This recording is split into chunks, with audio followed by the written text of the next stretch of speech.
तो हेलो दोस्तों, अब एक नेक्स्ट चैप्टर को पढ़ते हैं। वैश्विक शासन, ग्लोबल गवर्नेंस, ब्रेटन वुड्स व्यवस्था, टेन वुड्स सिस्टम और विश्व व्यापार संगठन, वर्ल्ड ट्रेड ऑर्गेनाइजेशन। तो वैश्विक शासन संवादात्मक निर्णय लेने की प्रक्रिया जो संप्रभु राज्यों को निरंतर सहयोग में संलग्न होने और समय समय पर सामूहिक कार्यवाही करने की अनुमति देते हैं। वैश्विक शासन प्रणाली के उद्भव में महत्वपूर्ण भूमिका अंतर्राष्ट्रीय संगठनों की संख्या और महत्व में वृद्धि की रही है। वैश्विक शासन को कभी कभी एक सामूहिक शब्द के रूप में प्रयोग किया जाता है, जो वर्तमान में अंतर्राष्ट्रीय संगठनों के अस्तित्व का वर्णन करता है। हालांकि वैश्विक शासन व अंतर्राष्ट्रीय संगठन अलग अलग हैं। अंतर्राष्ट्रीय संगठनों में राज्यों के संगठन और अंतर्राष्ट्रीय संगठन शामिल हैं। वहीं वैश्विक शासन एक मिश्रित अभिनेता के रूप में है, जिसमें राज्यों के संगठन, अंतर्राष्ट्रीय संगठनों के अलावा एनजीओ, ट्रांसनेशनल कॉरपोरेशन टीएनसीज और वैश्विक नागरिक समाज की अन्य संस्थाओं को भी शामिल किया जाता है। कांस एवं मेंगस्ट के अनुसार वैश्विक शासन में शासन से संबंधित गतिविधियों, नियमों और तंत्रों के औपचारिक एवं अनौपचारिक समूहों को शामिल किया जाता है, जो आज दुनिया के विभिन्न स्तरों पर मौजूद है। द्वितीय विश्व युद्ध के अंत ने संयुक्त राष्ट्र संघ के निर्माण और ब्रेटन वुड्स प्रणाली की संस्थाओं के साथ एक वैश्विक शासन प्रणाली के उद्भव को चिन्हित किया। वैश्विक शासन को वैश्विक स्तर पर पारस्परिक निर्णय लेने की एक व्यापक, गतिशील एवं जटिल प्रक्रिया के रूप में समझा जा सकता है। इसे समझने के लिए विश्व राजनीति के वैकल्पिक विन्यासों का विश्लेषण करना जरूरी है। तो अल्टरनेटिव कॉन्फ़िगरेशन, वैकल्पिक विन्यास क्या क्या है? इंटरनेशनल एनार्की, जिसे एक प्रकार से रियलिस्ट अपना मेन थॉट प्रोसेस बनाते हैं। ग्लोबल हेजमनी, वैश्विक प्रभुत्व और विश्व सरकार, वर्ल्ड गवर्नमेंट। तो इंटरनेशनल एनार्की क्या है? अंतर्राष्ट्रीय अराजकता। तो यह अंतर्राष्ट्रीय राजनीति को समझने का पारंपरिक मॉडल है, कन्वेंशनल मॉडल है, यथार्थवादी मॉडल है। इसका उद्भव 17वीं शताब्दी में वेस्टफेलियन राज्य के निर्माण से हुआ। यह यथार्थवादी सिद्धांत की मूल मान्यताओं में से एक है। इसका आशय है कि अंतर्राष्ट्रीय राजनीति या व्यवस्था में राज्यों के व्यवहार को विनियमित करने के लिए एक सक्षम सुपर नेशनल अथॉरिटी का अभाव है। राज्य संप्रभु संस्थाएं हैं तथा अपने अस्तित्व और सुरक्षा, सर्वाइवल और सिक्योरिटी के लिए स्वयं सहायता, सेल्फ हेल्प पर भरोसा करने को मजबूर है। अंतर्राष्ट्रीय व्यवस्था गतिशील एवं संघर्षशील है, जिसका कारण सुरक्षा दुविधा का भय या अनिश्चितता है। वैश्विक प्रभुत्व, ग्लोबल हेजेमनी। तो यथार्थवादियों के अनुसार राज्य व्यवस्था पर संगठन को इस तथ्य से थोपा जाता है कि यह एक पदानुक्रम है, अर्थात संगठन को पदानुक्रम हायरार्की के रूप में राज्यों पर थोपा जाता है। यद्यपि राज्य औपचारिक रूप में संप्रभुता के अधिकार क्षेत्र में समान है, वे केवल संसाधनों और क्षमताओं के मामले में समान होते हैं। इसलिए शक्तिशाली राज्य कमजोर राज्यों पर अपनी इच्छाएं थोपते हैं। वैश्विक प्रभुत्व की धारणा ऊपर से थोपी गई है, अंतर्राष्ट्रीय व्यवस्था के विचार के रूप में उभर कर आती है। तो वैश्विक प्रभुत्व की धारणा ऊपर से थोपी गई अंतर्राष्ट्रीय व्यवस्था के विचार के रूप में उभर कर आती है। एक प्रभुत्वकारी वह है जिसके पास पूर्व प्रतिष्ठित सैन्य, आर्थिक और वैचारिक संसाधन, जैसे कि यूएसए, और इन्हीं संसाधनों की वजह से वह एक क्षेत्र यानी क्षेत्रीय आधिपत्य या वैश्विक आधिपत्य क्षेत्र में अपनी इच्छा लागू करने में सक्षम होता है।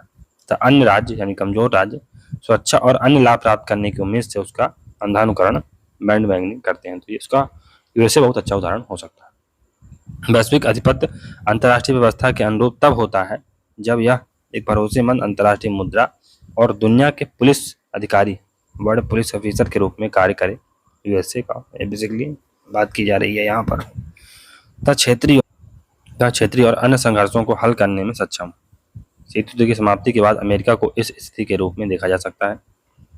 सुपर नेशनल अथॉरिटी का उल्लेख संयुक्त राष्ट्र चार्टर के अनुच्छेद 25 में किया गया। वैश्विक सरकार, वर्ल्ड गवर्नमेंट। विश्व सरकार की धारणा ने अंतर्राष्ट्रीय संबंधों के इतिहास में बड़े पैमाने पर विचार किया है, जो प्राचीन ग्रीस व रोम में जेनो और मार्कस आरेलियस से संबंधित है।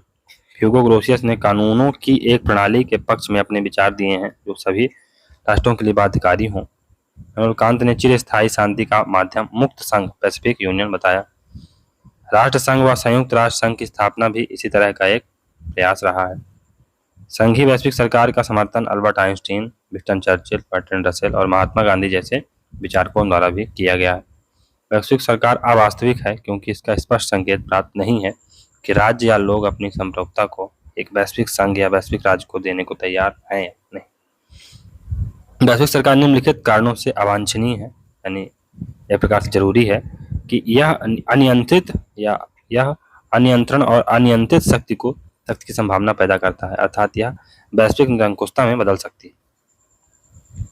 तो बेसिकली वैश्विक सरकार क्यों जरूरी नहीं है, ये बात यहाँ पर हो रही है, क्योंकि यह अनियंत्रित और अनियंत्रण शक्ति की संभावना पैदा कर सकता है, अर्थात यह वैश्विक निरंकुशता में बदल सकती है।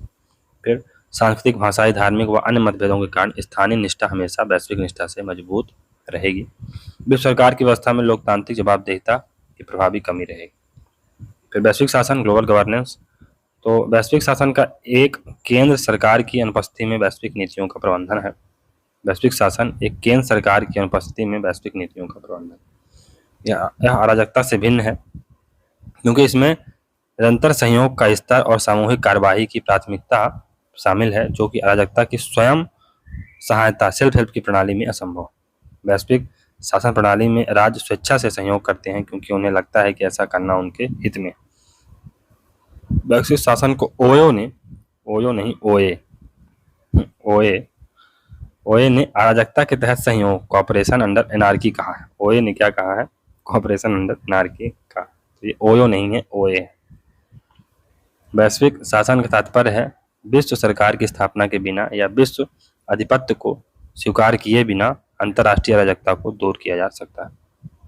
वैश्विक शासन की विशेषताएं, ग्लोबल गवर्नेंस की विशेषताएं क्या है? तो ये पॉलीसेंट्रिक होगा, बहुकेंद्रवाद के अंतर्गत इसमें अवधारणाएं रहेंगी, यानी तो कोई एक सेंटर नहीं होगा, बहुत सारे सेंटर होंगे। तो यूएन की व्यापक भूमिका के बावजूद विभिन्न मुद्दों पर विभिन्न क्षेत्रों में विभिन्न संस्थाओं द्वारा निर्णय लेने की व्यवस्था होगी। फिर इंटर होगा, अंतर सरकारी होगा। तो राज्यों व राष्ट्रीय सरकारों का वैश्विक शासन प्रणाली में प्रभाव रहेगा। मिक्स्ड एक्टर इन्वॉल्वमेंट रहेगा, यानी मिश्रित अभिनेता की भागीदारी।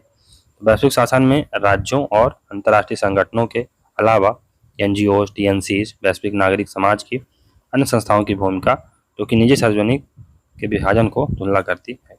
फिर मल्टी लेवल प्रोसेसेस, बहुस्तरीय प्रक्रियाएं। तो वैश्विक शासन का संचालन विभिन्न संस्थाओं, फॉर एग्जाम्पल नगर पालिका, प्रांतीय, राष्ट्रीय, क्षेत्रीय या वैश्विक के बीच आपसी बातचीत के माध्यम से होता है।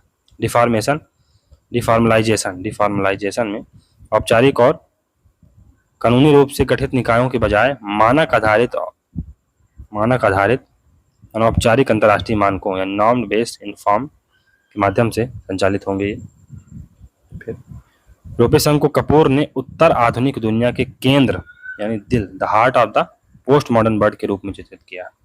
The heart of the post modern world, completing models of global politics. तो पहला मॉडल क्या है? नो सुप्रा नेशनल अथॉरिटी, कोई भी सर्वोच्च सत्ता नहीं होगी। तो इस स्थिति में क्या होगा? इंटरनेशनल एनार्की होगी, और इंटरनेशनल एनार्की की नीड होगी कि ग्लोबल गवर्नेंस की जाए। अगर सुप्रा नेशनल अथॉरिटी रहेगी तो एक प्रकार से ग्लोबल हेजमनी रहेगी, फॉर एग्जांपल यूएसए की हेजमनी हो जाए अगर, और एक विश्व सरकार या ग्लोबल गवर्नमेंट की जरूरत यहाँ पर पड़ेगी। 4 pillar of global economic governance. तो जो ग्लोबल इकोनॉमिक गवर्नेंस है, वैश्विक आर्थिक गवर्नेंस है, उसके 4 स्तंभ हैं। तो आईएमएफ है, international monetary fund, world bank, फिर डब्ल्यूटीओ, वर्ल्ड ट्रेड ऑर्गेनाइजेशन, और फाइनेंशियल स्टेबिलिटी बोर्ड। वैश्विक आर्थिक शासन, ब्रिटेन वुड्स सिस्टम का विकास कैसे हुआ है? तो वैश्विक शासन को आर्थिक नीति निर्माण के क्षेत्र में विशेष रूप से देखा जा सकता है, क्योंकि आर्थिक गतिविधियां राज्यों के बीच अन्योन्यता का सबसे प्रमुख क्षेत्र है, यानी इंटरडिपेंडेंस का। आर्थिक जो नीतियां हैं या आर्थिक गतिविधियां हैं राज्यों के बीच इंटरडिपेंडेंस का सबसे प्रमुख क्षेत्र है। बेसिकली 1945 के बाद वैश्विक आर्थिक शासन की एक प्रणाली बहुपक्षीय समझौतों, औपचारिक संस्थाओं व औपचारिक नेटवर्क के रूप में उभरी। इसमें सबसे महत्वपूर्ण संस्थान ब्रिटेन वुड्स समझौते द्वारा स्थापित किए गए। ब्रिटेन वुड्स प्रक्रिया के तहत 3 नए निकायों की स्थापना की गई, जिन्हें सामूहिक रूप से ब्रिटेन वुड्स सिस्टम के नाम से जाना जाता है। फिर ब्रिटेन वुड व्यवस्था का निर्माण 3 संस्थाओं को मिलाकर होता है, आईएमएफ, वर्ल्ड बैंक और गैट। लेकिन ब्रिटेन वुड जुड़वा में 2 ही संस्थाएं आती हैं, आईएमएफ और वर्ल्ड बैंक। इन ट्विन्स का मुख्यालय वाशिंगटन डीसी में आमने सामने है। तो अगस्त 1944 में यूएसए के न्यू हैम्पशायर शहर के ब्रिटेन वुड शहर में 3 विश्व युद्ध के बाद की अंतर्राष्ट्रीय वित्तीय और मौद्रिक व्यवस्था पर विचार करने के लिए 44 देशों अमेरिका, ब्रिटेन प्लस 42 अन्य देशों का एक सम्मेलन हुआ। इस सम्मेलन से 2 संस्थाओं को जन्म हुआ। पहला IMF इंटरनेशनल मॉनेटरी फंड और दूसरा international bank for reconstruction and development, जिसे वर्ल्ड बैंक कहा जाता है। हेवुड ने गैट यानी general agreement on tariff and trade को ब्रिटेन वुड्स प्रणाली में शामिल किया। IMF इंटरनेशनल मॉनेटरी फंड तो 1930 की वैश्विक आर्थिक मंदी के बाद इसका विचार उभरा, पर स्थापना द्वितीय विश्व युद्ध के बाद हुई। अंतर्राष्ट्रीय मुद्रा कोष के मुख्य रचनाकार कौन थे? जॉन मिनार्ड कीन्स, कल्याणकारी अर्थशास्त्री थे यूके के ये। वह हैरी डी वाइट, यूएसए के तत्कालीन राजकोषीय सहायक सचिव थे ये। कीन्स को IMF का बौद्धिक पिता कहा जाता है। उसकी स्थापना 1945 में, प्रभावी ये मार्च 1947 से हुआ है। मुख्यालय वाशिंगटन DC में है। सदस्य संस्थापक सदस्य इससे फाउंडिंग मेंबर कितने थे? 44 थे। वर्तमान में 190 सदस्य हो गए हैं। 14 कार्यकारी निदेशक 190 देशों का प्रतिनिधित्व करते हैं। 24 कार्यकारी जो निदेशक हैं 190 देशों का प्रतिनिधित्व करते हैं। मैनेजिंग डायरेक्टर यानी MD कौन है IMF की? तो क्रिस्टलिना जॉर्जिएवा है। कार्यकाल इनका 5 वर्ष का होता है। और IMF का मुखिया हमेशा यूरोपीय देशों से होता है, जबकि वर्ल्ड बैंक का मुखिया USA से होता है। भारतीय मूल के अमेरिका शास्त्री गीता गोपीनाथन 2019 से 2022 तक IMF के मुख्य अर्थशास्त्री चीफ इकोनॉमिस्ट थी। अब वे IMF में first deputy managing director. Bharat के रघुराम राजन भी 2003 से 7 तक IMF के मुख्य आर्थिक सलाहकार यानी मुख्य अर्थशास्त्री रह चुके हैं। कार्य क्या है इसका IMF का? तो मुद्रा स्थायित्व एवं मुद्रा का मूल्य निर्धारित करना, मुद्रा स्थायित्व एवं मुद्रा का मूल्य निर्धारण प्लस मुद्रा की अंतर्राष्ट्रीय विनिमय दरों का निर्धारण। 1970 तक यह कार्य US डॉलर के अनुसार होता था, पर 1971 में तत्कालीन राष्ट्रपति निक्सन ने डॉलर के साथ सोने की परिवर्तनीयता को समाप्त कर दिया। निक्सन की इस नीति को निक्सन शॉक कहा जाता है। अंतर्राष्ट्रीय मुद्रा भंडार का संचालन करना इसका एक अन्य उद्देश्य है। मुख्य सरलता बनाए रखना, बहुपक्षीय भुगतान प्रणाली को संतुलित बनाए रखना और मुद्रा बफर स्टॉक का निर्माण करना। यह विकासशील देशों को अल्पकालीन ऋण देता है, यानी कि शॉर्ट टर्म में इनको ऋण देता है। अंतर्राष्ट्रीय वित्तीय स्थिरता को बढ़ावा देता है। ये नीति सलाह पॉलिसी एडवाइस भी देता है। ये बेसिकली वित्तीय सहायता भी करता है, फाइनेंशियल असिस्टेंस भी देता है। इसके साथ ही साथ ये कैपेसिटी डेवलपमेंट का भी काम करती है। फिर IMF का वित्त पोषण, तो IMF के फंड के 3 स्रोत हैं। एक तो मेंबर जो कोटा होता है, बेसिकली जो मेंबर्स होते हैं इसके उनका एक निश्चित कोटा होता है तो वो कंट्रीब्यूट करते हैं। प्लस क्रेडिट अरेंजमेंट होता है, ऋण व्यवस्था होती है और द्विपक्षीय उधार समझौते भी होते हैं, बायलैटरल बोरोइंग एग्रीमेंट के माध्यम से इसका वित्त पोषण होता है। IMF अपने सदस्य देशों की सरकारों के प्रति जवाबदेह है। इसका जो संगठनात्मक संरचना है, बोर्ड ऑफ गवर्नर होते हैं। यह शीर्ष संस्था है। प्रत्येक देश से एक गवर्नर व एक वैकल्पिक गवर्नर होता है। यह आमतौर पर केंद्रीय बैंक या वित्त मंत्रालय का शीर्ष अधिकारी होता है। इसकी वार्षिक बैठक होती है। फिर कार्यकारी बोर्ड होता है, एग्जीक्यूटिव बोर्ड होता है। तो दिन प्रतिदिन के काम की देखरेख 24 सदस्यीय कार्यकारी बोर्ड द्वारा की जाती है, जो संपूर्ण सदस्यों का प्रतिनिधित्व करता है। फिर प्रबंधक निदेशक IMF स्टाफ का मुखिया होता है या कार्यकारी बोर्ड का अध्यक्ष होता है। इंडिपेंडेंट इवैल्यूएशन ऑफिसर या इंडिपेंडेंट इवैल्यूएशन ऑफिस होती है, स्वतंत्र मूल्यांकन कार्यालय। इसकी स्थापना 2001 में की गई थी। यह फंड नीतियों और गतिविधियों का स्वतंत्र और वस्तुनिष्ठ मूल्यांकन करता है। शर्तों के तहत IMF के प्रबंधन से पूर्णतः स्वतंत्र है तथा यह कार्यकारी बोर्ड से भी दूरी पर ही कार्य करता है। तो बेसिकली ये एक प्रकार से इंडिपेंडेंट बॉडी टाइप की है। अन्य जो संस्थान है उनमें है joint IMF world bank development committee, administrative tribunal of international monetary fund, international monetary and financial committee. मुख्य भूमिका वाले देश तो अमेरिका है, जापान है, फ्रांस है, जर्मनी है, इटली है और ब्रिटेन। IMF को सर्व स्वीकार मुद्रा के रूप में स्थापित करने में मुख्य भूमिका निभाता है।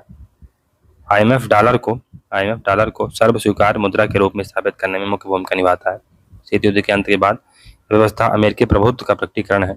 IMF और वर्ल्ड बैंक मिलकर वाशिंगटन सहमति व संरचनात्मक समायोजन कार्यक्रमों के माध्यम से अमेरिकन हेजेमनी की पुष्टि करते हैं। व्यवसाय के इस आर्थिक वर्चस्व को बिनाइन हेजेमनी, सौम्य वर्चस्व और वर्चस्वपूर्ण परोपकारिता हेजेमनिक बेनेवोलेंस कहा जाता है। वर्ल्ड बैंक तो इसकी स्थापना 1944 में होती है, IMF की 1945 में, ये याद रखिए। IMF की हमने जब पढ़ा था देखा था कि इसकी जो स्थापना कब हुई थी 1945 में बेसिकली हुई थी। 1945 में इसकी स्थापना हुई थी IMF की। जबकि जो वर्ल्ड बैंक है इसकी स्थापना कब हुई थी, ये देखिए 1945 में इसकी स्थापना हुई थी। वर्ल्ड बैंक की 1944 में हुई थी। तो वर्ल्ड, ये वर्ष इनका याद रखिएगा। इसने 1946 से कार्य करना प्रारंभ कर दिया था। मोटो क्या है, working for a world free of poverty. अध्यक्ष इसके हैं अजय बांगा, 14वें अध्यक्ष 2 जून 2023 को बने। MD और CEO अंशुला कांत हैं। कौशिक बसु 2012 से 16 तक वर्ल्ड बैंक के मुख्य अर्थशास्त्री रह चुके हैं। इसमें सदस्य संख्या तो IBRD में 189 देश हैं, इसे वर्ल्ड बैंक कहा जाता है, और इंटरनेशनल डेवलपमेंट एसोसिएशन में 173 देश। कार्य क्या है, अत्यधिक गरीबी को समाप्त करना, अत्यधिक गरीबी को समाप्त करना, साझा समृद्धि को बढ़ावा देना, सतत विकास को बढ़ावा देना, इसके लक्ष्य।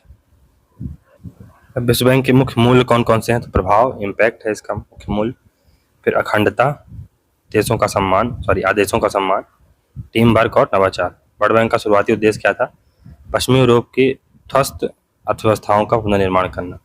1970 के दशक के बाद IBRD अल्प विकसित देशों को विकास एवं गरीबी उन्मूलन हेतु भी ऋण देता है। यह बदलाव 1968 में रॉबर्ट मैकनामारा के अध्यक्ष के रूप में नियुक्ति के बाद हुआ। 1970 के दशक में रॉबर्ट मैकनामारा की अध्यक्षता में बैंक ने गरीबी कम करने पर अधिक जोर दिया। वर्ल्ड बैंक का जो आरंभिक मसौदा है वो हेनरी डी वाइट ने तैयार किया था। कीन्स व हेनरी वाइट को IMF व वर्ल्ड बैंक का फाउंडिंग फादर कहा जाता है। वर्ल्ड बैंक शुरू में IBRD था, फिर इसमें IDA 1960 में भी निर्मित हुआ। मुख्यतः IBRD और IDA को ही सम्मिलित रूप से वर्ल्ड बैंक कहा जाता है, पर यह वास्तव में 5 संस्थाओं का समूह। वर्ल्ड बैंक 5 संस्थाओं का समूह है। IBRD, IDA, इन दोनों को मिला के वर्ल्ड बैंक का कहा जाता है। फिर ये इसमें IFC भी है, मीगा भी है और ICSID भी है। IBRD तो international bank for reconstruction and development, स्थापना इसकी 1946 में होती है। तो यह निम्न व मध्यम आय वाले देशों को विकास एवं पूंजीगत परियोजनाओं को आगे बढ़ाने के लिए दीर्घकालिक ऋण प्रदान करता है। दुनिया का सबसे बड़ा विकास बैंक है ये। यह देशों की गरीबी कम करने और उसके सभी लोगों को सतत विकास के लाभों का विस्तार करने में मदद करने के लिए वित्तीय उत्पादन एवं नीतिगत सलाह भी देता है। फिर इंटरनेशनल डेवलपमेंट एसोसिएशन, इसकी स्थापना 1960 में हुई थी। विकासशील देशों को आर्थिक सहायता व ऋण देता है। IDA 20 स्पेशल थीम थी लचीला एवं समावेशी विकास। देशों को कोविड-19 के बाद की दुनिया में चुनौतियों का जवाब देने में मदद करेगा। IDA 20 देशों को कोविड-19 के बाद दुनिया में कई चुनौतियों का जवाब देने में मदद करेगा। तो IDA 20 क्या है, बेसिकली ये नौकरियों एवं आर्थिक परिवर्तन, जलवायु परिवर्तन और नाजुकता एवं संघर्ष और हिंसा की बातें ये करता है, इन द सेंस की उनसे लड़ने की बातें ये करता है। तो IDA 20 में एक प्रकार से 5 थीमें थी, जेंडर एंड डेवलपमेंट और ह्यूमन कैपिटल। कौन कौन सी 5 थीमें थी, jobs and economic transformation, climate change, fragility, conflict and violence, gender and development और ह्यूमन कैपिटल। फिर इंटरनेशनल फाइनेंस कॉर्पोरेशन, इसकी स्थापना 1956 में होती है। यह विकासशील देशों में निजी क्षेत्र पर केंद्रित सबसे बड़ी वैश्विक विकास संस्था है। मुख्य क्षेत्र इसके कृषि, व्यवसाय एवं वानिकी है। वित्तीय संस्थान सूक्ष्म, लघु एवं मध्यम आकार के उद्यमों के लिए वित्त प्रदान करता है। ये फंड या निधि, तो निधि इक्विटी फंड के साथ कंपनियों के लिए पूंजी प्रदान करना एवं नवीनीकरणीय ऊर्जा और बुनियादी ढांचे जैसे क्षेत्रों में परियोजनाओं के लिए धन जुटाना इसका उद्देश्य।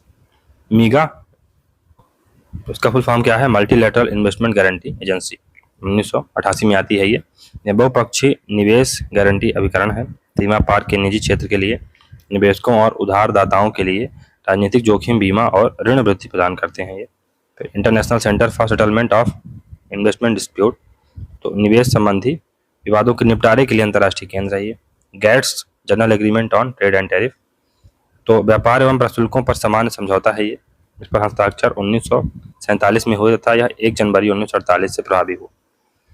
द्वितीय विश्व युद्ध के बाद वैश्विक स्तर पर मुक्त व्यापार को बढ़ावा देने के लिए, संरक्षणवादी व्यापार नीतियों को रोकने के लिए तथा आयात निर्यात आदि प्रशुल्कों की दरों को कम करने के लिए विचार विमर्श आरंभ हुआ।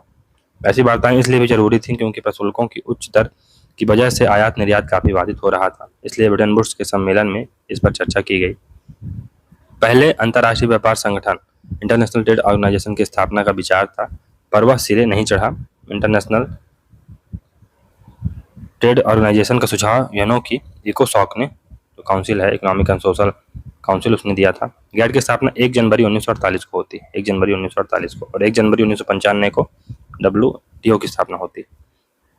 तो उद्देश्य क्या था? मुक्त विश्व व्यापार को बढ़ावा देना एवं व्यापार पर शुल्कों, टैरिफ्स को कम करना या हटाना। गैट कोई औपचारिक संगठन नहीं बल्कि एक अनौपचारिक व बहुपक्षीय वार्ता प्लेटफॉर्म था, जिसमें प्रशुल्कों को हटाने व व्यापार वृद्धि आदि के लिए वार्ताओं के दौर चला करते थे। इसे कॉन्फ्रेंस डिप्लोमेसी, सम्मेलन कूटनीति कहा जाता था। गैट में वार्ताओं के दौर चलते थे। कुल 8 दौर की वार्ताएं हुई। प्रथम दौर में जिनेवा दौर इसे कहा जाता है 1948 में। तो वार्ता का प्रथम दौर जिनेवा में शुरू हुआ। फिर द्वितीय दौर में, सेकंड राउंड में, एनईसी दौर था, ये फ्रांस में हुआ 1949 में। थर्ड राउंड ये रकवे दौर हुआ ये यूके में 1951 में। फिर जो फोर्थ राउंड था ये जिनेवा दौर इसे कहा जाता है 1955 से 56 में। फिर जो 5वां राउंड था डिल्लॉन दौर था, ये Douglas Dhillon US secretary of treasury थे। फिर जो इसका छठा दौर था कैनेडी दौर कहलाता है 1964 से 67 तक। जो इसका 8वां दौर था टोक्यो दौर कहलाता है 1973 से 79। और जो लास्टवां दौर है जहाँ से WTO की स्थापना होती है उरुग्वे राउंड है। ये 8वां राउंड था बेसिकली, और 1986 से 94 तक ये चला था। तो गैट्स से WTO मुख्य दौर तो 1947 में एक प्रकार से जिनेवा स्विट्जरलैंड में विषय क्या था? एक प्रकार से प्रशुल्क टैरिफ को कम करना या किस प्रकार से उसको मैनेज करना, ये विषय था। और 23 देश इसमें शामिल थे जिनेवा राउंड में, यानी कि 1948 में पहली जब बैठक हुई थी जिनेवा राउंड की। पहला दौर तब था, फर्स्ट राउंड की जब बैठक हुई थी 1947-48 में। तो यहाँ पर एक प्रकार से शुल्कों को कम करने की बात की गई थी और इसमें 23 देश में शामिल हुए थे। फिर 1949 में NCC फ्रांस में, यहाँ भी इसमें 13 देश शामिल हुए थे, टैरिफ का मुद्दा था। फिर 1951 में ब्रिटेन में जो ये होता है थर्ड राउंड की जो बात होती है, इसमें 38 देश शामिल हुए थे। 1956 में जिनेवा स्विट्जरलैंड में फिर से होता है, 26 देश इसमें शामिल हुए थे और टैरिफ का मुद्दा ही लगातार चलता आ रहा था। 1960-61 में डिल्लोन राउंड जब हुआ, जिनेवा डिल्लोन राउंड हुआ, यहाँ पर व्यापार एवं एंटी डंपिंग उपाय के बारे में बात की गई। 26 देशों ने भाग लिया था। 1964 से 67 में जिनेवा में कैनेडी दौर हुआ, यहाँ भी टैरिफ की बात की गई और 62 देशों ने शामिल हुए। 1907वां राउंड हुआ 1973 से 79, जिनेवा टोक्यो दौर इसे कहा जाता है। यहाँ पर प्रशुल्क गैर टैरिफ उपाय और फ्रेमवर्क समझौते हुए, इसमें 102 देशों ने भाग लिया था। फिर जब उरुग्वे राउंड हुआ जिनेवा में 1986 से 94, इसमें टैरिफ, गैर टैरिफ उपाय, नियम, सेवाएं, बौद्धिक संपदा, विवाद निपटान, कपड़ा, कृषि, विश्व व्यापार संगठन का निर्माण इत्यादि इसी से निकल कर आता है। इसमें 123 देशों ने प्रकार से भाग लिया था।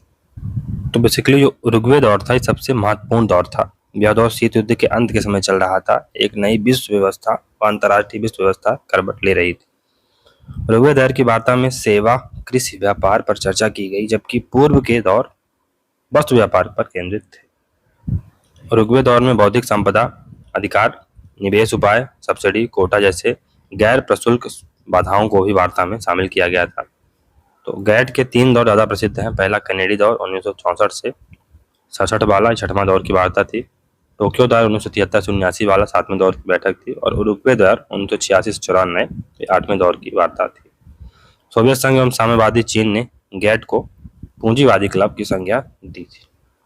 तो WTO वर्ल्ड ट्रेड ऑर्गेनाइजेशन, विश्व व्यापार संगठन, इसकी स्थापना 1 जनवरी 1995 को होती है, जबकि गैट की स्थापना 1 जनवरी 1948 को हुई। यह एक इंटर गवर्नमेंटल ऑर्गेनाइजेशन है। उसके महासचिव कौन है? नगोजी ओकोजी इबेला प्रथम महिला महासचिव हैं। ये कार्यकाल इनका 4 वर्ष का होता है। मुख्यालय जिनेवा स्विट्जरलैंड में है। WTO के मुख्य को विलियम रैपर्ड के नाम से भी जाना जाता है। जो WTO के मुख्यालय को विलियम रैपर्ड के नाम से भी जाना जाता है। इसकी स्थापना उरुग्वे दौर की वार्ता द्वारा की गई।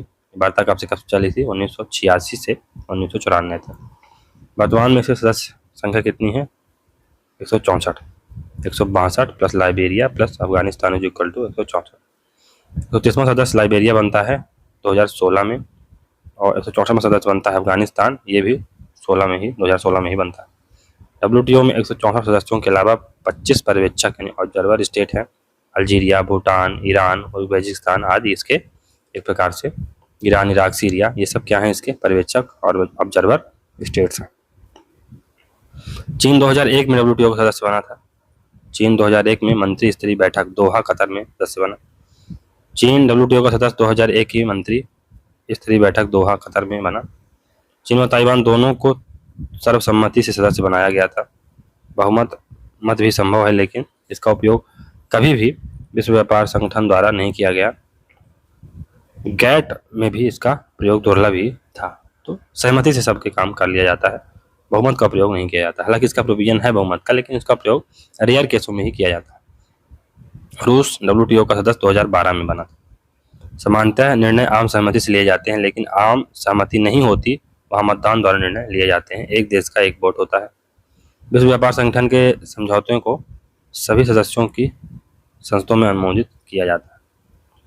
किसी भी बहुपक्षीय व्यापार समझौते की व्याख्या विश्व व्यापार संगठन के सदस्यों के 3/4 बहुमत द्वारा अपनाई जा सकती है।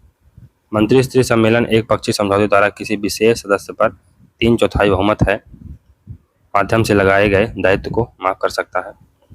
फिर बहुपक्षीय समझौतों के प्रावधानों में संशोधन के निर्णय संबंधित प्रावधान की प्रकृति के आधार पर सभी सदस्यों द्वारा 2/3 बहुमत से अनुमोदन के माध्यम से अपनाए जा सकते हैं, लेकिन संशोधन केवल उन WTO सदस्यों के लिए प्रभावी होते हैं जो उन्हें स्वीकार करते हैं। एक नए सदस्य को स्वीकार करने का निर्णय मंत्री स्तरीय सम्मेलन में 2/3 बहुमत या सम्मेलनों के बीच समान परिषद द्वारा लिया जाता है। WTO गैट का उत्तराधिकारी है। यह यूनो की एजेंसी है। IMF plus world bank plus WTO तीनों मिलकर 3 सिस्टर्स कहलाते हैं। गैट्स का पूरा नाम क्या था? General agreement on trades and tariff. इसकी स्थापना 1 जनवरी 1948 को हुई थी। बेसिकली यह एक वार्ता मंच था, और इसके बारे में हमने पढ़ा भी है कि यह न तो एक औपचारिक संगठन था, न न्यायालय था, वरन यह एक बहुपक्षीय संधि थी। यह द्विपक्षीय की बजाय बहुध्रुवीय पक्षीय वार्ता मंच था। बेसिकली मल्टी पोलर एक प्रकार से मल्टीलेटरल डायलॉग प्लेटफॉर्म था ये बेसिकली। तो गैट में वार्ताओं के दौर की प्रक्रिया चलती थी। 8वें दौर की वार्ताएं 1986 में उरुग्वे में शुरू हुई। जब उरुग्वे दौर की वार्ताएं सिरे नहीं चढ़ी तो 1991 में गैट के महासचिव आर्थर डंकल प्रस्ताव रखा। डंकल प्रस्ताव विकसित देशों के हितों की पूर्ति करता था, ना कि विकासशील देशों।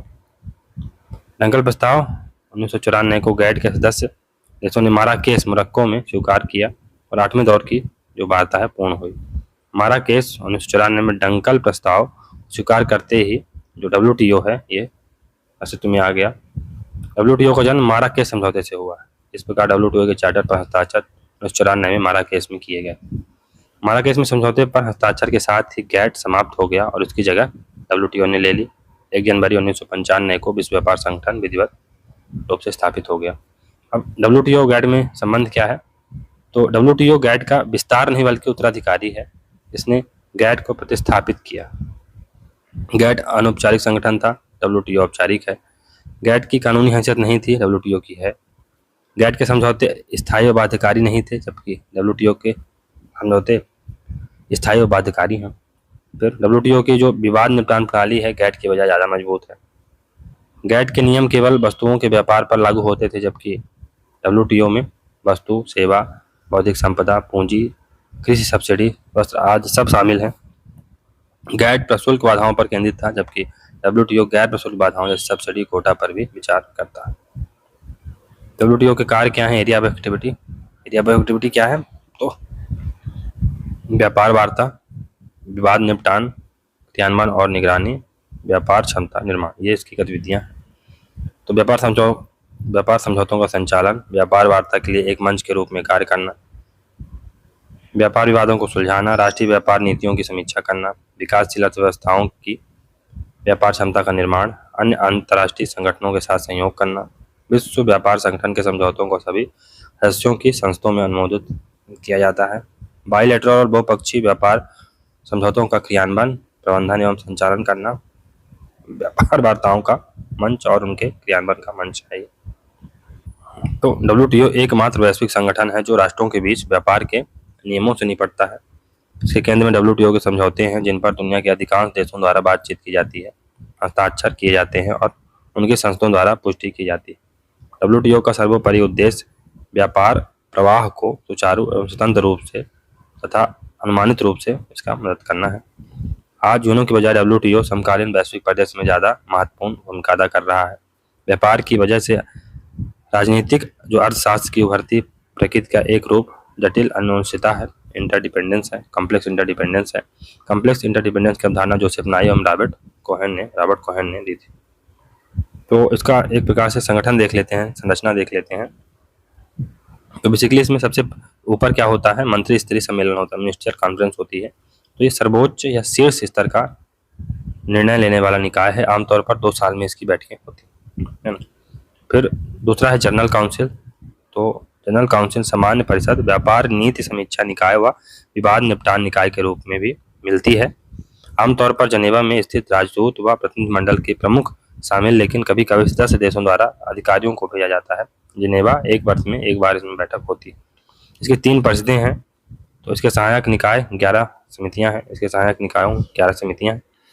व्यापार के प्रत्येक व्यापक क्षेत्र के लिए परिषदें होती हैं। फिर वस्तुमाल परिषद, सेवा परिषद और बौद्धिक संपदा परिषद सामान्य परिषद को रिपोर्ट करती हैं। The goods council, service council and intellectual property, ये ट्रिप्स इसको बेसिकली कहा जाता है। कई विशेष समितियां कार्य समूह व कार्य दल व्यक्तिगत समझौते और अन्य क्षेत्रों जैसे पर्यावरण, विकास, सस्ता आवेदन और क्षेत्रीय व्यापार समझौते से निपटते हैं। मंत्री स्तरीय सम्मेलन, तो इसी के द्वारा महासचिव का चयन होता है। यह डब्ल्यूटीओ का सर्वोच्च नीति निर्माण निकाय है। इसमें सदस्य देशों के व्यापार एवं वाणिज्य मंत्री भागीदारी करते हैं। यह सम्मेलन लगभग 2 वर्ष बाद होता है। अब तक 12 सम्मेलन हो चुके हैं। जो पहला सम्मेलन हुआ था 1996 में सिंगापुर में, दूसरा 1998 में जेनेवा में, तीसरा 1999 सिएटल में यूएसए में, चौथा 2001 में दोहा कतर में। दोहा वार्ताएं, दोहा राउंड ऑफ टॉक बहुत ज़्यादा फेमस है। फिर फिफ्थ 2003 में कानकुन मैक्सिको में होता है। फिर छठवां ये 2005 में होता है हांगकांग में, 7वां 2009 में जेनेवा में, 8वां 2011 में जेनेवा स्विट्जरलैंड में। दोनों 7 और 8 जेनेवा में ही होते हैं। फिर 9वां 2013 में बाली में इंडोनेशिया में होता है। 10वां 2015 में नैरोबी केन्या में होता है। फिर 11वां ये 2017 में Buenos Aires I think Argentina में होता है। फिर जो ये 12वां है ये जेनेवा स्विट्जरलैंड में जून 2022 में होता है। और 13वां ये फरवरी 2024 में अबू धाबी में होने वाला है। जनरल काउंसिल, तो यह प्रशासकीय निकाय है, प्रशासनिक निकाय है। इसमें प्रत्येक सदस्य देश अपने एक प्रतिनिधि को एक प्रकार से रखता है। यह कई परिषदों के माध्यम से कार्य करती है। सामान्य परिषद ही विवाद निपटान संस्था व व्यापार नीति पुनरावलोकन संस्था के रूप में कार्य करती है। तो जो जनरल काउंसिल है वही विवाद निपटान संस्था और व्यापार नीति पुनरावलोकन संस्था के रूप में कार्य करती है। इसकी अलग अलग परिषदें निम्नलिखित विश्व व्यापार समझौतों पर कार्य करती हैं। तो एक ट्रिम्स है। ट्रिम्स ये क्या है, trade related aspect of investment major. तो नेक्स्ट है trips, trade related aspect of intellectual property right, बौद्धिक संपत्ति अधिकार, पेटेंट। फिर गेट्स है, general agreement on trade and services, सेवाओं में व्यापार संबंधी सामान्य समझौता। और AOA है यानी एग्रीमेंट ऑन एग्रीकल्चर। डब्ल्यूटीओ में एग्रीमेंट ऑन एग्रीकल्चर डब्ल्यूटीओ की एक संधि जिस पर कैट के उरुग्वे दौर के दौरान बातचीत शुरू हुई थी। औपचारिक रूप से 1994 में माराकेश मोरक्को में इसकी पुष्टि हुई थी। विशेषताएं क्या हैं, बाजार पहुंच यानी व्यापार बाधाओं को कम करके कृषि उत्पादों के लिए बाजार तक पहुंच को बढ़ावा देना। घरेलू सहायता सब्सिडी बॉक्स इसी में शामिल है। निर्यात सब्सिडी जो व्यापार को विकृत कर सकती है के उपयोग को कम करना। Blue box, green box, amber box के द्वारा अपने किसानों को प्रदत्त सब्सिडियां जिनका विकासशील देश विरोध करते हैं। तो सब्सिडी बॉक्स कितने हैं डब्ल्यूटीओ में, एक तो एम्बर बॉक्स सब्सिडी है, दूसरी ब्लू बॉक्स सब्सिडी है और तीसरी ग्रीन बॉक्स सब्सिडी है। तो नेक्स्ट है एम्बर बॉक्स सब्सिडी। तो किसी देश के उत्पादों को अन्य देशों की तुलना में सस्ता बनाकर अंतर्राष्ट्रीय व्यापार को विकृत कर सकती है। किसी देश के उत्पादों को अन्य देशों की तुलना में सस्ता बनाकर अंतर्राष्ट्रीय व्यापार को विकृत कर सकती है।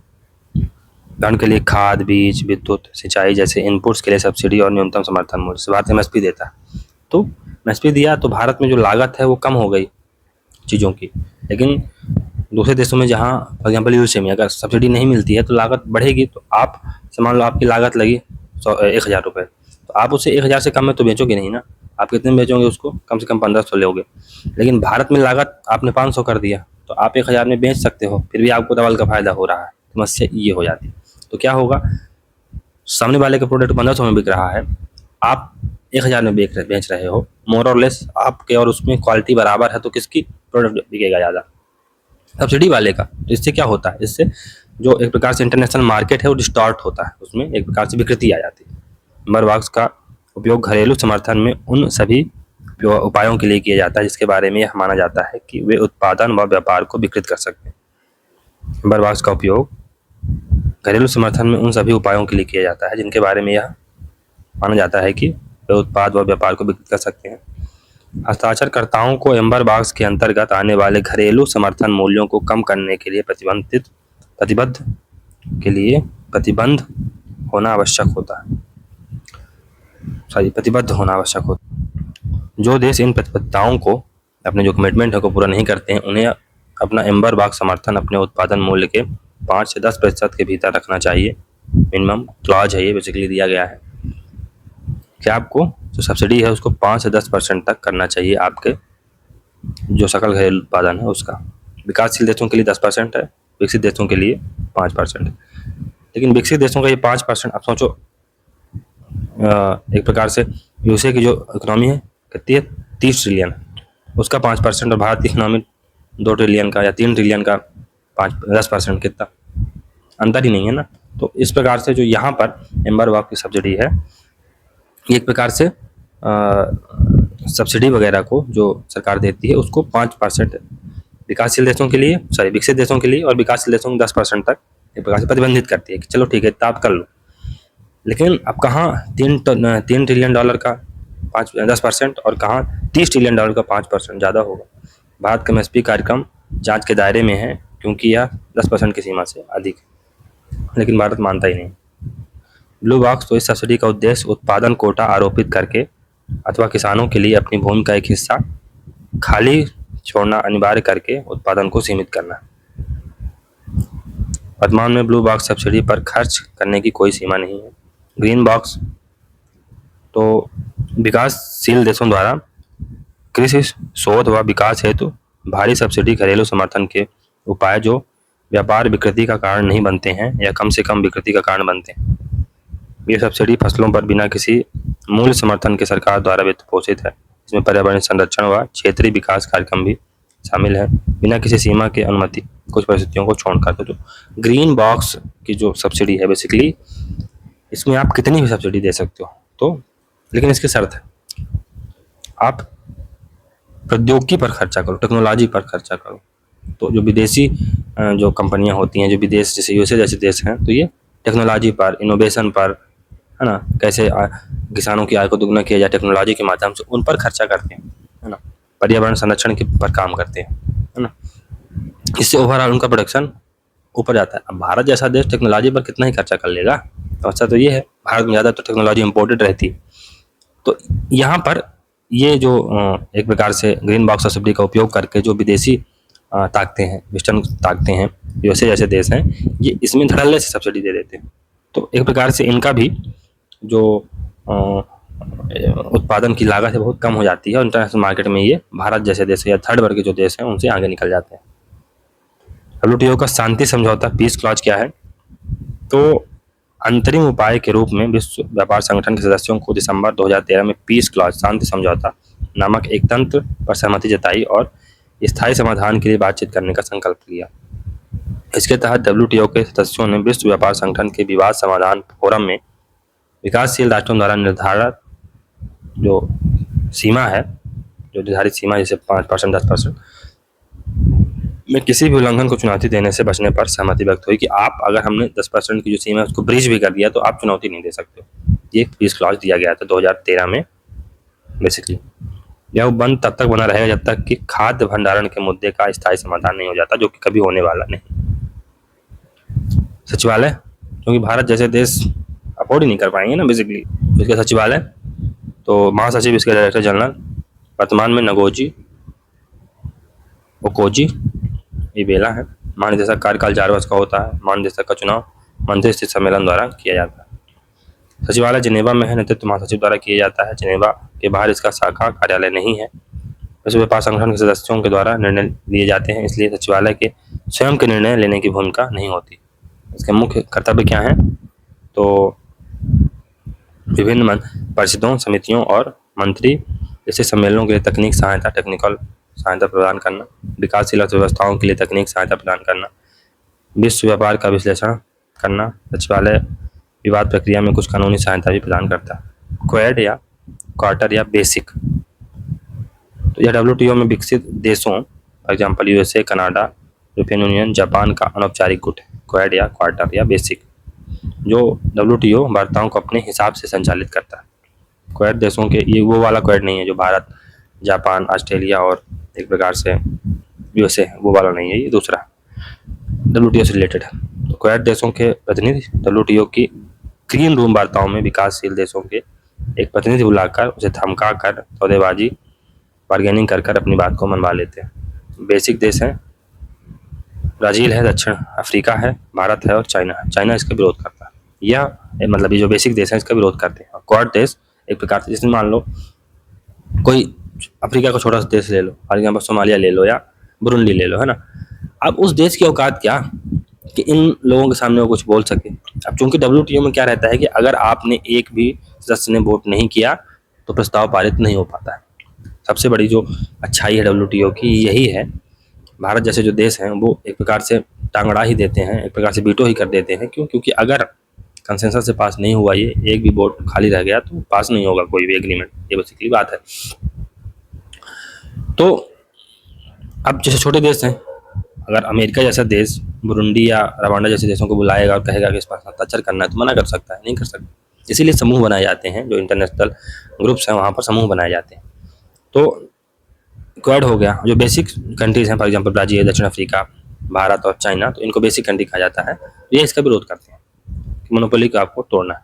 यह WTO में विकासशील देशों का अनौपचारिक दबाव समूह है जो WTO में क्वाड की मोनोपोली का विरोध करता है। वही बात है। वर्तमान में WTO में विकसित एवं विकासशील देशों के आपसी संघर्ष के कारण वार्ताएं सिरे नहीं चढ़ रही हैं। अतः विभिन्न क्षेत्रीय आर्थिक गठबंधनों EU, आसियान, सार्क, AU आदि के माध्यम से अपनी व्यापार नीतियों का संचालन कर रहे हैं। क्षेत्रीय आर्थिक गठबंधनों ने WTO की उपयोगिता कम की है। जैसे RCEP जैसे जो संगठन बने हैं वो एक प्रकार से इसकी जो WTO की सीमा है उसको एक प्रकार से उसकी जो उपयोगिता है उसको कम करने का काम किया है। विश्व व्यापार संगठन में 3/4 से अधिक सदस्य विकासशील व कम विकसित अर्थव्यवस्थाओं के हैं।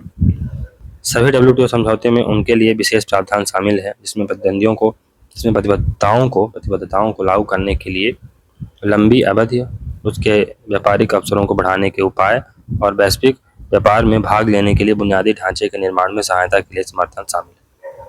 व्यापार प्रणाली के सिद्धांत, पहला है बिना भेदभाव के व्यापार, ट्रेड विदाउट डिस्क्रिमिनेशन।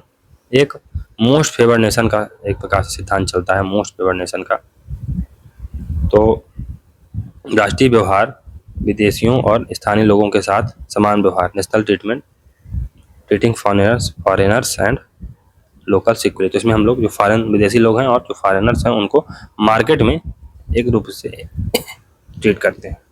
बेसिकली यही है इसका उद्देश्य। तो मुक्त व्यापार एक प्रकार से धीरे धीरे बातचीत के माध्यम से होता है, ग्रेजुअली थ्रू नेगोशिएशन होता है। भविष्यवाणी तो उचितता और पारदर्शिता के माध्यम से की जाती है। निष्पक्ष प्रतियोगिता को बढ़ावा देना इसका उद्देश्य है। विकास और आर्थिक सुधार को प्रोत्साहित करना। WTO द्वारा जो रिपोर्टें जारी की जाती हैं वो कौन कौन सी हैं? वर्ल्ड ट्रेड रिपोर्ट है, तो उससे वर्ल्ड ट्रेड स्टैटिस्टिकल रिव्यू होती है, सेकंड रिपोर्ट है। फिर replaces international trade statistics, world tariff profiles, WTO annual report. Blair house समझौते अमेरिका और EU के कृषि पर मतभेदों से संबंधित हैं, ब्लेयर हाउस समझौते। फिर विश्व व्यापार संगठन में बहुपक्षीय व्यापार के नियम, तो ये गैर भेदभावकारी व्यवहार पहला है, मतलब इसका जो नियम है गैर भेदभावकारी व्यवहार होना चाहिए, बिना डिस्क्रिमिनेशन के व्यवहार होना चाहिए सभी देशों के मध्य। उसके बेसिकली दो आयाम हैं, एक सर्वाधिक वरीय राष्ट्र की संकल्पना, भाई मोस्ट फेवर्ड नेशन का कॉन्सेप्ट, दूसरा राष्ट्रीय समानता का सिद्धांत। यानी कि अगर आपने एक राष्ट्र को कुछ छूटें दी हैं मोस्ट फेवर्ड नेशन के तहत, तो आप सभी को उसी प्रकार की जो छूटें हैं प्रदान करेंगे। म्यूचुअलिटी यानी पारस्परिकता, बहुपक्षीय वार्ताओं में एक राज्य द्वारा प्रदत्त सुविधाएं अन्य सभी राज्यों को प्राप्त होती हैं, इसलिए पारस्परिकता का नियम सर्वाधिक वरीय व्यापार का पूरक। बाध्यकारी समझौता, तो WTO की बहुपक्षीय वार्ताओं में लिए गए सभी निर्णय बाध्यकारी होते हैं। किसी राज्य को इन समझौतों पर आपत्ति होती है तो वह WTO के विवाद निस्तारण समिति का सहारा ले सकता है। पारदर्शिता, WTO के सभी सदस्यों को अपनी व्यापारिक नीतियां और प्रशासनिक निर्णय अन्य राष्ट्रों के समक्ष प्रस्तुत करने होते हैं, जिनमें से कोई भी राज्य संरक्षणकारी नीतियों का प्रयोग नहीं कर सके। WTO की व्यापार नीति की समीक्षा के द्वारा पारदर्शिता का निर्माण किया जाता है। सेफ्टी वाल्व का नियम, तो जो मोस्ट फेवर्ड नेशन का कॉन्सेप्ट है और पारस्परिकता के नियमों का अपवादिक परिस्थितियों में उल्लंघन किया जा सकता है, जब राष्ट्र की आर्थिक स्थिति संकटग्रस्त हो या जो बैलेंस ऑफ पेमेंट क्राइसिस है का संकट विद्यमान हो, तो आप मोस्ट फेवर्ड नेशन और म्यूचुअलिटी का एक प्रकार से नियम है उसको भंग कर सकते हैं। विश्व व्यापार संगठन और भारत, तो 1996 की सिंगापुर बैठक व 1988 की जेनेवा बैठक में भारत ने महज उपस्थिति दर्ज कराई।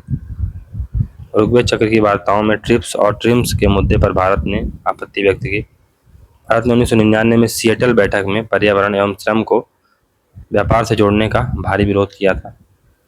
भारत ने ब्राजील, इंडोनेशिया जैसे विकासशील देशों के साथ मिलकर विकसित देशों द्वारा दी गई सब्सिडी का विरोध किया।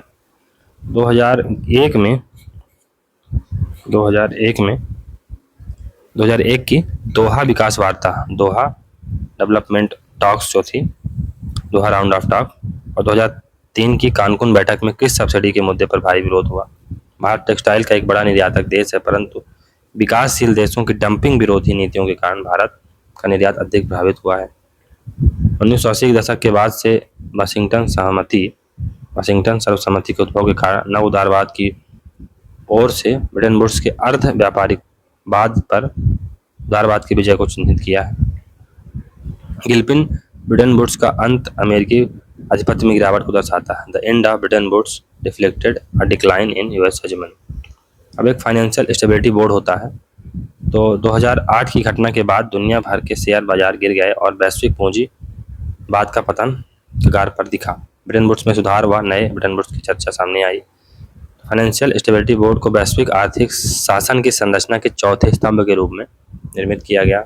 2007 से 9 के संकट से उत्पन्न समस्याओं ने वैश्विक शासन के ढांचे में खामियों और विफलताओं को उजागर करने के बजाय वैश्विक अर्थव्यवस्था के असंतुलन एवं असमानताओं को उजागर किया। फिर इसे संदर्भ में रखते हुए मोन बियोट ने कहा कि इस दृष्टिकोण से राष्ट्रीय समाजों और वैश्विक अर्थव्यवस्था दोनों के भीतर धन और शक्ति के पर्याप्त पुनर्वितरण की आवश्यकता है। मुख्य संस्थागत विकास के रूप में फाइनेंशियल स्टेबिलिटी बोर्ड की स्थापना की गई। फाइनेंशियल स्टेबिलिटी बोर्ड की स्थापना अप्रैल 2009 में की गई। यह फाइनेंशियल स्टेबिलिटी फोरम का उत्तराधिकारी है। यह प्रस्ताव G20 के लंदन शिखर सम्मेलन से आया था। फिर जो फाइनेंशियल स्टेबिलिटी बोर्ड है का उद्देश्य वैश्विक स्तर पर वित्तीय प्राधिकरणों और अंतर्राष्ट्रीय मानक निर्धारण निकायों के काम का समन्वय एवं प्रचार करना, प्रभावी नियामक और अन्य वित्तीय क्षेत्र की नीतियों का क्रियान्वयन करना है।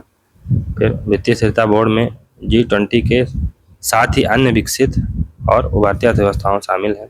यह विकासशील देशों को प्रतिनिधित्व प्रदान नहीं करती। फिर सीब्रुक और सिंगा ने वित्त पूंजीवाद का धड़कता हृदय USA को कहा, beating heart of finance capitalism the US। सीब्रुक और सिंगा ने कहा। अब नेक्स्ट है ब्रेटन वुड्स सेकंड। तो ब्रेटन वुड्स सेकंड की संकल्पना डुले फोल फोल्क फोल्कर फोल्कर 10 लैंडी और गार्बर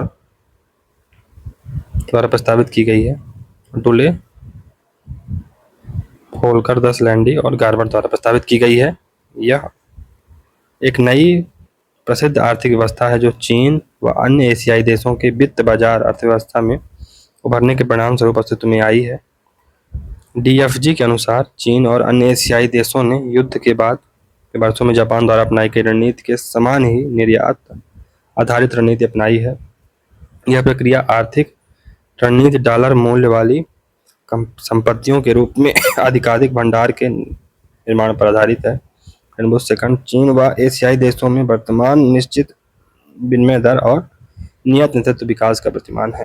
तो बेसिकली चीन और जो अन्य एशियाई देश हैं एक पैरेलल ब्रिटेन वुड्स इंस्टीट्यूशन बनाने का प्रयास कर रहे हैं। तो उसमें जैसे हम लोगों ने अभी ब्रिक्स में जब पढ़ा था, ब्रिक्स डेवलपमेंट बैंक, जिसे एक प्रकार से ब्रिक्स बैंक भी कहा जाता है, नो डेवलपमेंट बैंक, ये सब ऐसी चीज़ें हैं कि आप एक पैरेलल इंस्टीट्यूशन क्रिएट करो ना। आप चूँकि चाइना को हेजेमन बनना है तो वो इस प्रकार के काम करेगा। तो यही है ब्रिटेन वुड्स सेकंड का कॉन्सेप्ट। फिर नव उदारवादी वैश्वीकरण का उदय, rise of neo liberal globalisation. वैश्वीकरण के समकालीन घटना के मामले में आर्थिक अंतर संबंध और इंटरडिपेंडेंस और इंटरकनेक्टेडनेस का जाल इतना बढ़ गया है कि पहली बार वैश्विक अर्थव्यवस्था की कल्पना करना संभव हो पाया। शास्त्रीय आर्थिक उदारवाद की आधुनिक प्रवृत्ति जो सेकंड वर्ल्ड वार के बाद आईएमएफ वर्ल्ड बैंक के नेतृत्व में दृष्टिगोचर हुई, जिसे लिबरल इंटरनेशनल इकोनॉमिक ऑर्डर लियो उदार अंतर्राष्ट्रीय आर्थिक व्यवस्था कहा जाता है। लियो को पश्चात विकसित देशों ने बढ़ावा दिया, जिसकी प्रतिक्रिया में तृतीय विश्व के देशों ने न्यू इंटरनेशनल इकोनॉमिक ऑर्डर की मांग की। इसी लियो ने 1980 के दशक के बाद हेयकवाद, थैचरवाद और रीगनवाद के चलते समकालीन समाज में एलपीजी का रूप ले लिया। 1990 के दशक के दौरान वैश्विक आर्थिक प्रशासन के संस्थानों, विशेष रूप से विश्व बैंक और आईएमएफ में रूपांतरण से नव उदारवादी तर्ज पर विश्व अर्थव्यवस्था का पुनर्निर्माण हुआ, जिसे वाशिंगटन कंसेंसस कहा गया। इसमें साम्यवाद के पतन के बाद विकासशील राज्यों को मुक्त व्यापार, पूंजी बाजार का उदारीकरण, लचीली विनिमय दरें, संतुलित बजट आदि नीतियों के द्वारा संक्रमण काल में नेतृत्व किया। एलपीजी के तहत ही वाशिंगटन कंसेंसस और संरचनात्मक समायोजन, स्ट्रक्चरल एडजस्टमेंट प्रोग्राम जैसे नाम सुनने में आए हैं। एलपीजी के तहत वाशिंगटन कंसेंसस क्या है बेसिकली? तो इस शब्दावली का प्रथम प्रयोग 1989 में अमेरिका शास्त्री जॉन विलियमसन ने किया था। सबसे पहले इसका उपयोग अमेरिका शास्त्री थे। विलियमसन ने तत्कालीन लैटिन अमेरिकी देशों को आर्थिक सुधार के कुछ नीतिगत उपाय सुझाए। इन उपायों को आईएमएफ एवं वर्ल्ड बैंक तथा अमेरिकन ट्रेजरी विभाग का समर्थन प्राप्त था।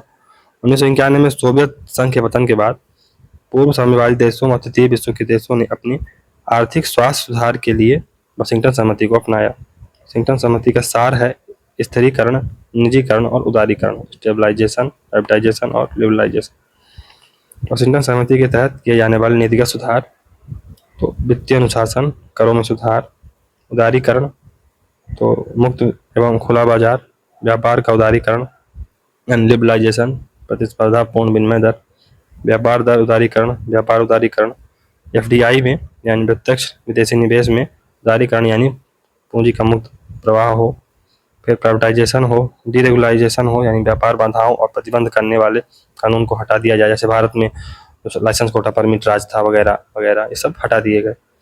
फिर डीब्यूरोक्राटाइजेशन हो यानी नौकरशाहीकरण किया जाए, और डिसइन्वेस्टमेंट यानी विनिवेश हो। भारत में अब जो प्राइवेटाइजेशन का एक प्रकार से दौर चल रहा है, जहाँ पर जो सार्वजनिक उपक्रम है उनको बेचा जा रहा है, सार्वजनिक उपक्रमों की बिक्री, एमएनसी की बढ़ती भूमिका और गुड गवर्नेंस, सुशासन भी जरूरी है। तो भारत ने 1991-92 में प्रधानमंत्री नरसिम्हा राव और वित्त मंत्री मनमोहन सिंह के नेतृत्व में एलपीजी या वाशिंगटन सहमति या संरचनात्मक समायोजन कार्यक्रम को अपनाया, जिसे हम आर्थिक सुधार की नीति कहते हैं। वाशिंगटन सहमति नव उदारवाद से जुड़ी है तथा इसका आधार वाक्य है स्टेबलाइज, प्राइवेटाइज और लिबरलाइज। अब नई वाशिंगटन सहमति, न्यू वाशिंगटन कंसेंसस आ गया है। ये क्या है? यह हाल ही के वर्षों में अमेरिका चीन के मध्य आर्थिक क्षेत्र में बढ़ती प्रतियोगिता का परिणाम रहा है। यह मुख्यतः डोनाल्ड ट्रंप के समय में शुरू हुआ वर्तमान तक जारी है। तो अप्रैल 2023 में ब्रूकिंग इंस्टीट्यूशन ने अमेरिकी राष्ट्रीय सुरक्षा सलाहकार जैक सुलिवान ने इस शब्दावली का प्रथम बार प्रयोग किया, न्यू वाशिंगटन कंसेंसस। यह वाशिंगटन सहमति से निम्न कारणों से भिन्न है। पहला, वर्तमान विश्व बहुध्रुवीय है, न कि शीत युद्ध की समाप्ति के जैसा एक ध्रुवीय। विगत कुछ वर्षों में ट्रंप और जो बाइडेन की चीन विरोधी नीतियों की वजह से यह उभरा है। यह पहले की तरह आर्थिक न होकर भू राजनीतिक है, जियो पॉलिटिकल है। यहाँ चीन को रोकना मुख्य उद्देश्य है, अतः यह जीरो सम गेम की अवधारणा पर काम करता है। यह निराशावादी सहमति है, basically pessimistic kind of consent है, जबकि पहले वाली आशावादी सहमति थी, क्योंकि वर्तमान में अमेरिका ने आर्थिक बहुपक्षीयता में विश्वास खो दिया है तथा प्रोटेक्शनिज्म को बढ़ावा दिया है, संरक्षणवाद को बढ़ावा दिया है। अमेरिका फॉर अमेरिकन्स, फिर अमेरिका फर्स्ट की पॉलिसी जो है, ये प्रकार से प्रोटेक्शनिज्म को बढ़ावा देने वाली पॉलिसीज है अमेरिका की। पुरानी वाशिंगटन सहमति से अमेरिका आर्थिक और औद्योगिक क्षमता नुकसान हुआ है अमेरिका का। फिर पुरानी सहमति इस मान्यता पर आधारित थी कि आर्थिक एकीकरण के कारण राष्ट्र एक खुली विश्व व्यवस्था के साथ जुड़ेंगे, परंतु चीन के 2001 में विश्व व्यापार संगठन में शामिल होने के बाद यह गलत साबित हो गया, क्योंकि चीन की खुली आर्थिक व्यवस्था व बंद राजनीतिक व्यवस्था ने इस मान्यता को गलत साबित कर दिया है। चीन अपने आप को खोल नहीं पाया अभी तक, और उसने एक प्रकार से मैनेज कर दिया पूरे ग्लोबलाइजेशन को ही, पूरे WTO के। नवीन वाशिंगटन सहमति के तहत जैक सुलिवान ने 5 प्रकार की नीतियों को बताया है। पहला, अमेरिका अपनी औद्योगिक नीति पर बल देगा, जहां हरित विकास व नई तकनीक का प्रयोग प्रखरता के साथ किया जाएगा। अमेरिका संरक्षणवाद को छोड़कर अपने सहयोगी देशों के साथ एक मजबूत लीडिंग टेक्नो इंडस्ट्रियल बेस बनाएगा। फिर पारंपरिक व्यापार नीतियों से परे जाने पर बल दिया जाएगा। तो यहाँ पर इंडो पैसिफिक इकोनॉमिक फ्रेमवर्क, मुक्त व्यापार की सुनिश्चितता, सप्लाई चेन बनाने पर जोर दिया जाएगा। अमेरिका अपने बड़े निवेश द्वारा चीन के महत्वाकांक्षी प्रोजेक्ट BRI को काउंटर करेगा, साथ ही चीन के ऋण जाल में फंसे देशों को उससे उबरने में मदद करेगा। सेंसिटिव तकनीक के निर्यात नियंत्रण के लिए सामूहिक प्रयास करेगा। ऐसी तकनीक जो विश्व व्यवस्था तथा उन राष्ट्रों की राष्ट्रीय सुरक्षा को खतरा पैदा करे या मुख्यतः चीन तथा अन्य प्रतिद्वंदी देशों की नज़रों में से माने गए हैं। नवीन वाशिंगटन सहमति के तहत भारत से भी अमेरिका ने पूर्ण सहयोग की अपेक्षा की। फिर स्ट्रक्चरल एडजस्टमेंट प्रोग्राम, संरचनात्मक समायोजन कार्यक्रम, ये 1980 से 90 के दशक में वर्ल्ड बैंक और IMF ने विकासशील देशों को संरचनात्मक अकुशलता से उत्पन्न आर्थिक अस्थिरता से बाहर निकालने के लिए यह कार्यक्रम चलाया था। सैप के तहत निजीकरण, उदारीकरण, आर्थिक खुलेपन को बढ़ावा देने के कार्यक्रम थे। चलिए दोस्तों, यहाँ से हमारा एक बड़ा चैप्टर समाप्त होता है। तो चलिए, अभी के लिए इतना ही। Goodbye, thank you very much for discussion.